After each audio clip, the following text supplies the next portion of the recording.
வணக்கம் நண்பா. MRP staff nurse recruitment செய்திகள். கிராம சுகாதார செவிலியர்கள் ஜூலை 10 தமிழகம் முழுவதும் ஆர்ப்பாட்டம். ஜூன் 29 வெளியான தகவல். தடுப்பூசி வழங்குவதை தனியாரிடம் ஒப்படைப்பதை கண்டித்து கிராம சுகாதார செவிலியர்கள் ஜூலை 10 தமிழகம் முழுவதும் ஆர்ப்பாட்டத்தில் ஈடுபட உள்ளனர். இது தொடர்பாக நேற்று சென்னையில் சமூக சமத்துவத்திற்கான டாக்டர்கள் சங்கத்தின் பொதுச் செயலாளர் மருத்துவர் GR ரவீந்திரநாத், தமிழ்நாடு அரசு அனைத்து சுகாதார செவிலியர்கள் சங்கத்தின் தலைவர் விசாலாட்சி ஆகியோர் செய்தியாளர்களிடம் கூறியதாவது: தமிழக அரசு தடுப்பூசி வழங்கும் திட்டத்தை தனியார் மயமாக்கி வருகிறது. இதனால் கிராமப்புற சுகாதார செவிலியர்களின் முக்கிய பணியான தடுப்பூசி வழங்கும் பணி அவர்களிடமிருந்து பறிக்கப்படுகிறது. அப்பணி இடைநிலை சுகாதார வழங்கல் பணியை மேற்கொள்ளும் பணியாளர்களிடம் வழங்கப்படுகிறது. இது கிராமப்புற செவிலியர்களின் பணிப்பறிப்பு மட்டுமல்ல, இது தடுப்பூசிகளை இலவசமாக உரிய நேரத்தில் தாய்மார்கள் மற்றும் குழந்தைகள் பெரும் உரிமைகளுக்கே எதிரானதாகும்.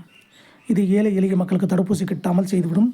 எனவே தமிழக அரசின் நடவடிக்கையை கைவிட்டு கிராமப்புற சுகாதார செவிலியர்கள் மூலம் தடுப்பூசிகளை வழங்குவதை தொடர வேண்டும்.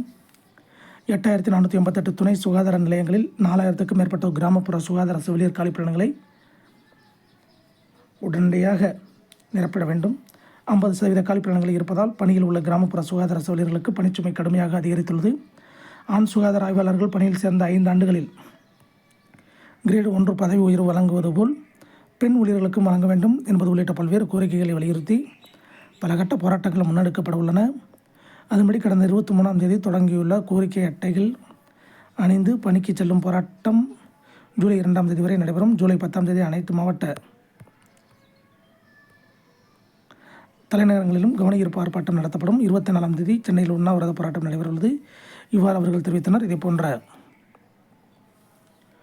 எம்ஆர்பி ரெக்ரூட்மெண்ட் செய்திகள் மற்றும் அப்டேட்டுகளை தெரிந்து கொள்ள நம்ம சேனலை சப்ஸ்கிரைப் பண்ணுங்கள், ஷேர் பண்ணுங்கள், லைக் பண்ணுங்கள். நன்றி, வணக்கம்.